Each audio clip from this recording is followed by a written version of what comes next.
I am Heidi. I'm going to talk to you about research methods.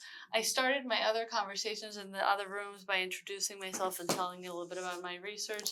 I think I don't have time for that, so I'm going to skip that. I'm just going to tell you that I am a reproductive health social scientist, and my main area of interest is pregnancy and childbirth, specifically childbirth choices and decision making around childbirth mode of delivery.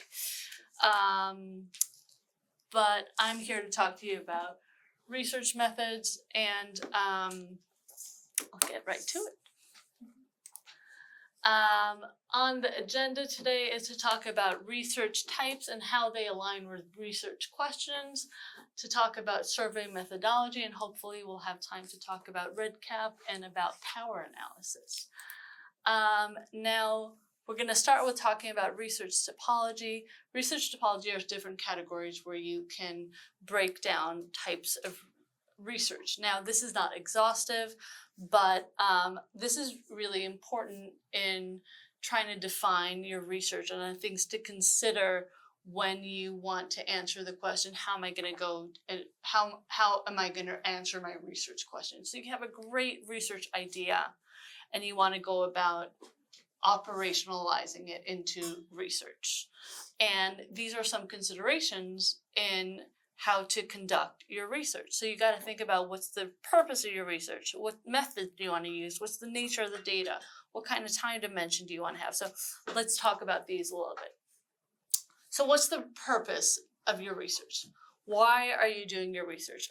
Is it just basic research aimed at expanding fundamental knowledge without any direct practical application?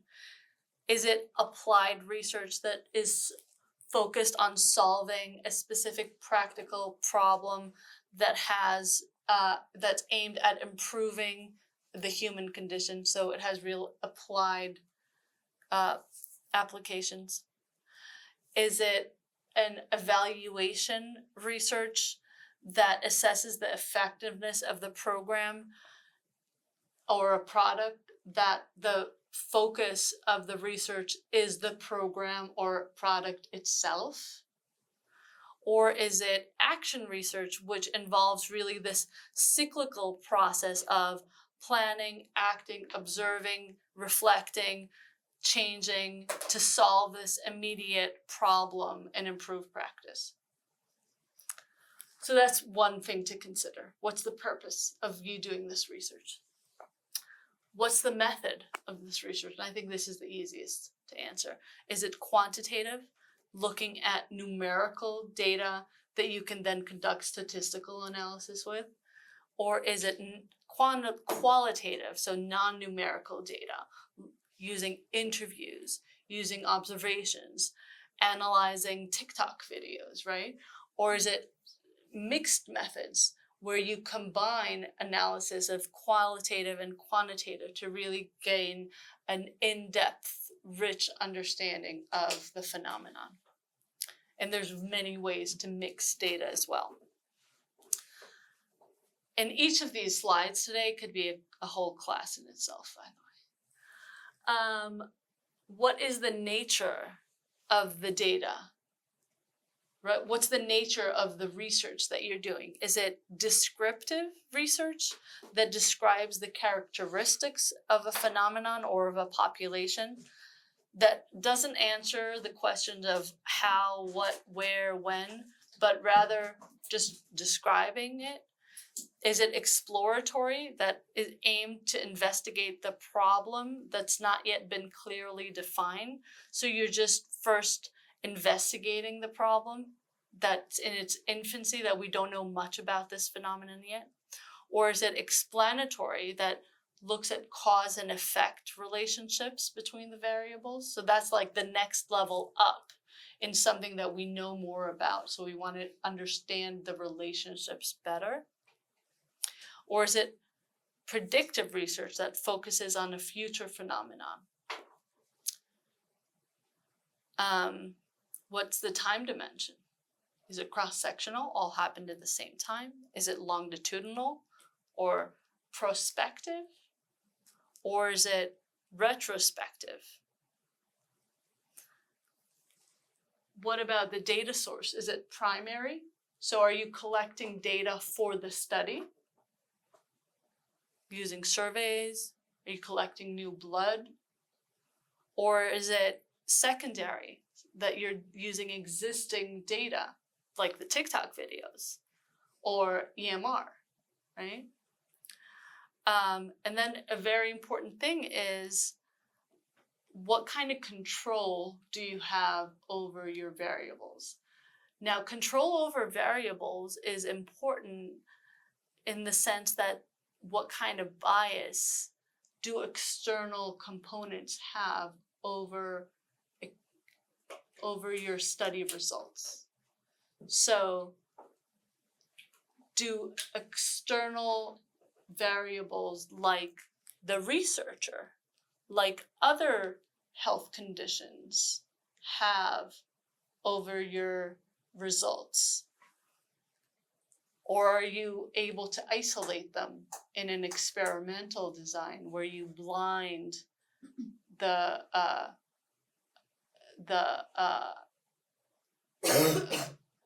participant, where you blind the researcher, right? Or is it observational? That confounders can affect the results. And then finally, what's the setting? Is it in a laboratory, wet lab, psychology lab, or is it happening in the field? Now, this topology is, again, not exhaustive. There's other breakdowns that we can have here, and would very much influence the kind of study that you do, and is a result of also your research question.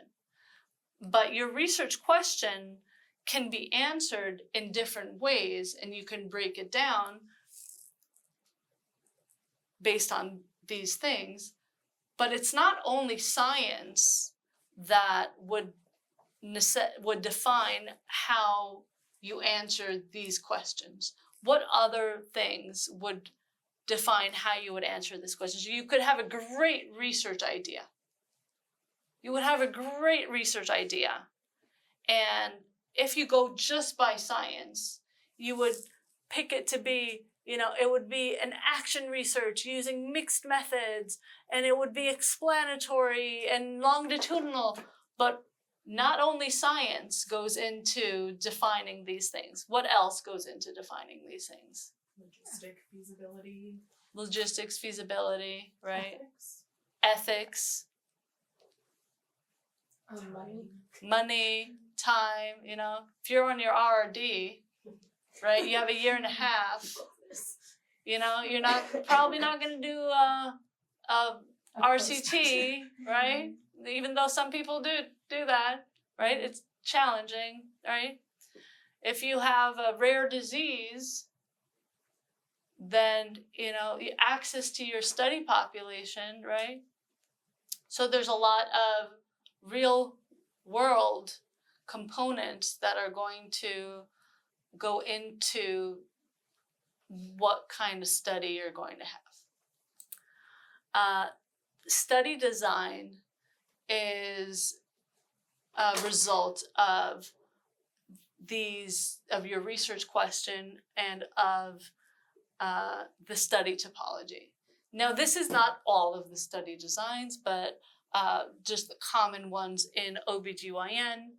And you can lay them on a spectrum of from the simplest, most particular, idiosyncratic, to the more complex designs that are more generalizable with a more external validity, okay?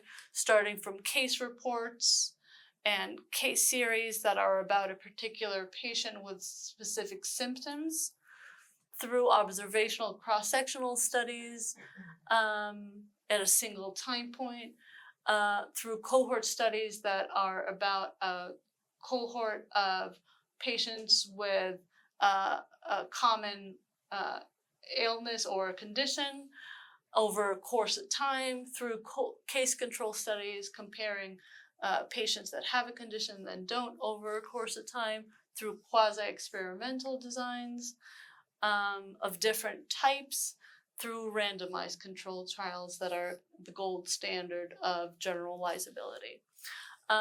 If you haven't had Breakout 2 yet, IRB, they might talk about different types of IRB submissions that are applicable to the different types of study designs, because different types of IRB submissions for that.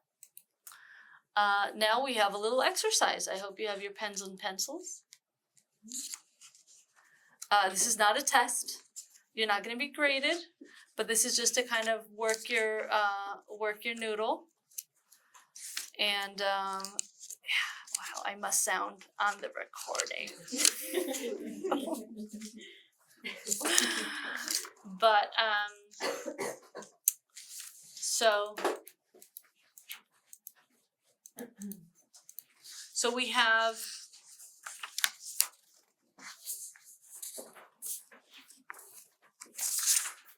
we have three research questions. I need to look at the time if we have time for all three of them. We have research questions, and based on what we talked about, I'd like you to think about what kind of research would you do to these research questions? So, let me see what time it is. Okay.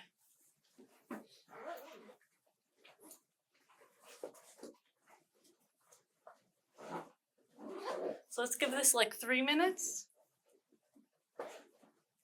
Okay.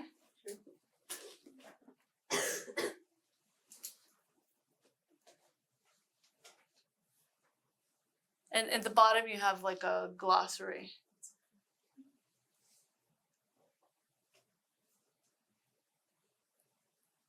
Then we'll talk about it.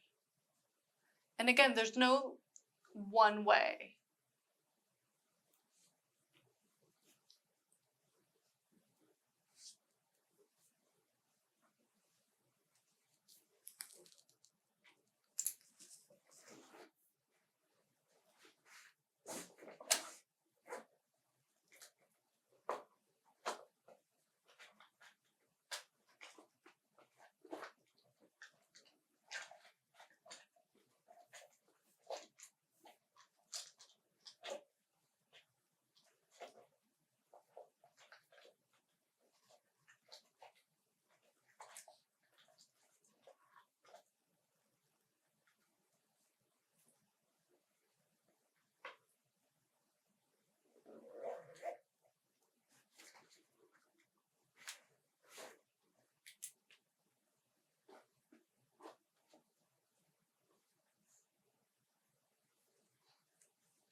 Let's give it another minute.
Okay, so I think we'll have time for 2 examples. So which two are you most interested in? I got through the first two. All right, let's go for the first 2. So let's go to the first one. So what are the effects of a new prenatal care intervention on reducing the incidence of depression over the course of pregnancy? So what kind of purpose would this research have? And there could be more than one answer here. It could be action research, right? So that would be action if you're really focused on, okay, let's do this, change it, apply it, observe, change. So that would be action research. If we were focusing on the intervention itself, then it would be evaluation research. And if we were really doing this just to, focus on improving care, then it would be applied research, right? So depending on how we define our question and depending on what our purpose is, that's going to be our purpose. So I wrote it down as applied, but depends on how you want to do it. What would you say would be the method that you would use? Quantitative. It could be quantitative. It could be mixed. I think this kind of research would really benefit from mixed methods because you want to learn more in depth about how this intervention might be impacting depression. And that's something that you could learn from interviews, for example. Not just is there depression or not, right? So for the question is there depression or not, that would be quantitative. But if you want to understand in what way is it impacting, so it would be mixed, but it could be either. What is the nature of the data? Well, I guess it depends on which way you look at it. Right. Because it could be predictive. It could be. Incidents, or it could be like explanatory. Right. If you interview the patient. Right. The time dimension, I think, that's clear that it's going to be longitudinal, right? Because there's causality, there's over the course of pregnancy. Oh my goodness. The data source is primary. There's control. What about control over variable? If they're exposed to an intervention or not, so it's experimental. It depends. If everyone is going through the intervention, then it's observational.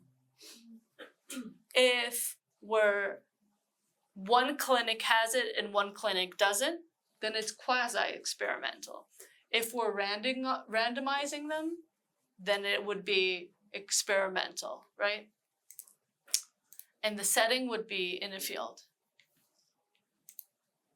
Now we don't have time for the others. Is my mouse not working now? Oh, it's quite temperamental, the mouse. Let me do this. I had all of this ready. Okay. I'm going to very quickly go over this and just say that survey methodology is a whole field in itself.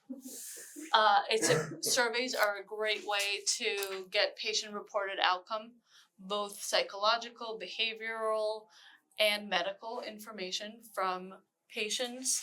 And there's important considerations to have when you're using surveys. Psychometrics is a science field focused on ensuring that surveys are statistically sound, that they are reliable, that they're valid, and that they actually measure the intended constructs that they are theoretically there to assess. A lot goes into that. I have much expertise in survey development and assessment, so do reach out to me if you have any questions about that. And the library recently purchased rights to PsycTest. It says PsycNet, but it should be PsycTest, which is a database to find surveys. So PsycTest. And we need to balance participant burden when we choose a survey. So between using a long psychometrically sound survey, and that could result in attrition and fatigue, and using an unvalidated survey and or a single item, and then you can't publish that. All right, so we need to make sure that we use caution when choosing surveys, and use the right kind of survey and the right kind of survey response and a validated translation of it. And there's a science to translation too, as Alyssa knows. She's been helping with translating surveys, and it's rigorous when you do that. So Logistic question about that. yeah. If you wanted to search PsycNet, like, do you just log in to the library website and then it like routes you there? Yeah, so you go into the library website, you go into databases, you go to, you choose like the letter P in the databases, and you'll see PsycTest. Okay, PsycTest, right? Yeah, PsycTest. And when you open it, it might tell you to do your net ID. Yeah, And then yeah, it'll you need to figure- log in through your net Okay. ID. So that's Yeah. it. Now this isn't working either. Oh my. Okay, I'm not gonna go into REDCap.